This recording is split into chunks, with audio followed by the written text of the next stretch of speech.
Now, let's go back out to Marissa Perlman because she is with Brandon Johnson's campaign. Let's see where they stand now because he is one of just a couple that we haven't heard from tonight. But as we said, he will definitely be heading to the runoff come April. Marissa.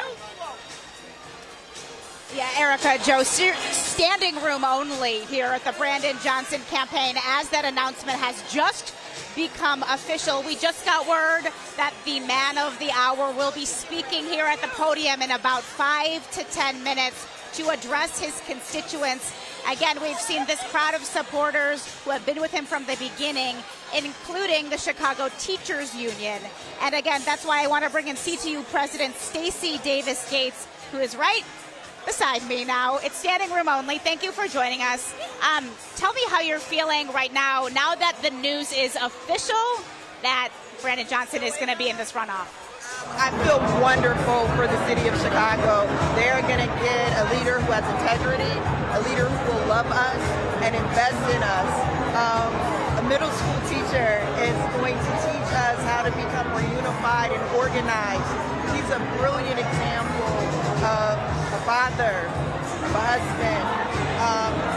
He will lead the city into prominence.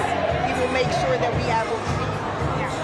What do you think it's going to take now? You know, this is now looking to shape up to be a race between Paul Vallis and Brandon Johnson. How does the campaign strategy change, and what do you think he needs to really take this home? Well, the contrast could not be any more stark, right? You have Brandon Johnson, who has united a city, multi-generational, multiracial, and you have another candidate who stokes racial fears, who destroys spaces that black women used to work in by firing them and then putting their schools on probation, closing schools on black children. That's politics of old. We've grown past that. Look at this room. It's black, it's brown, it's white, it's young, it's old. It's Chicago in here. And I think that we can see our leadership in the people that choose our leadership. And this room is choosing a better Chicago. We are waiting for Brandon Johnson to show up here to speak in just a couple of minutes. Now that the announcement is official, what do you think he's going to say to this crowded room of supporters? I think he's going to say thank you. And I think he's going to say, let's organize Chicago. I think he's going to say that Chicagoans deserve someone who can lead this space into prominence, someone who can keep us safe, someone who can fully fund our schools and to make sure that the unhoused are housed, make sure that mental health facilities are reopened so our safety is predicated on us and we and not some or a very few. I know most people will say that it was CTU support, especially financial support, that got Brandon Johnson here. What do you say to those who might say this might be a little conflict of interest, that unions should not be supporting such a candidate? Well, let me tell you who CTU is. CTU is your neighbor. All of our members are required to live in this wonderful city.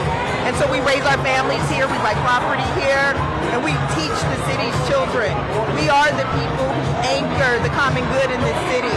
And so what better people than to help lead and usher in a new era of unity and equity than your elementary school teacher, your school psychologist, your social worker, your nurse, your school clerk and paraprofessional.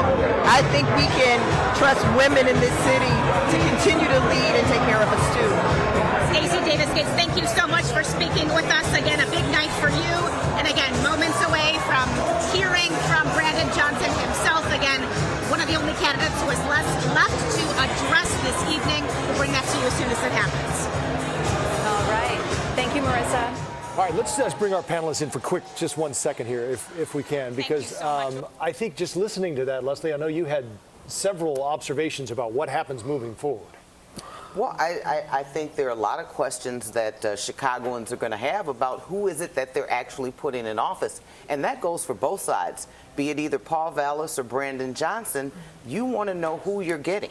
Does it work against Brandon Johnson that he is in tight with the CTU? Well, I think there's some people I've talked to that said, well, you know, they have a problem with, you know, CTU and United Working Families running the 5th floor and running the Chicago Public Schools. Right. So, you know, those are things that that candidate is going to have to address. So if we talk about the strategy going forward, Brandon Johnson had a lot of money with the backing of the CTU, but where will he stand when he has to go one-on-one against Vallis? Well, I'm wondering where he's going to get the money for the next round of the campaign, because my understanding is CTU has had to borrow in order to spend the $1 million that they've spent on him so far. So this next round is going to take a fair amount of money.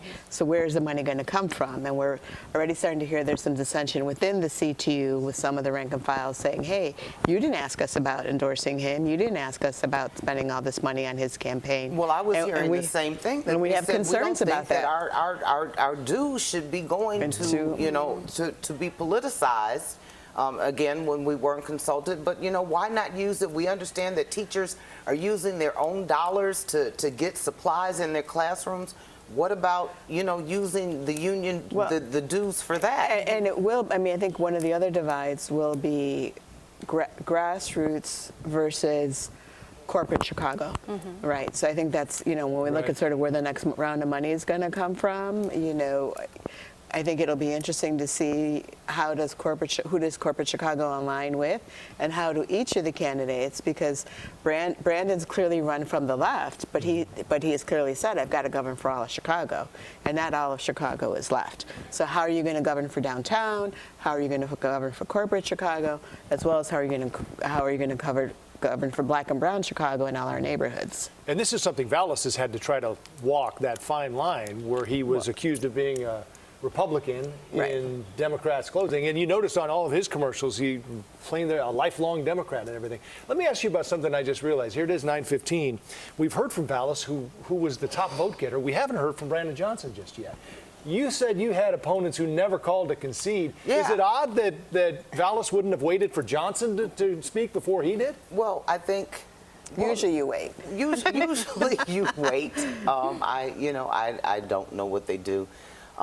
There's a new group that really are not as civil as other people are, and you know, they don't concede and they don't call and congratulate you or anything. And so, you know, over my 20 some odd years, I've had to get accustomed to that. I mean, it's, you know, disappointing, but you know, so people don't necessarily do that, which is why I'm glad that tonight, you know, you hear the candidates conceding, you hear them calling, congratulating their opponents, and I think that we need to bring more of that back. Yeah, that it feels civility. like it might have been some gamesmanship, though, on Brandon Johnson's part, right? No, on his part to wait. Johnson wait for Vallis to wait. Well, yeah.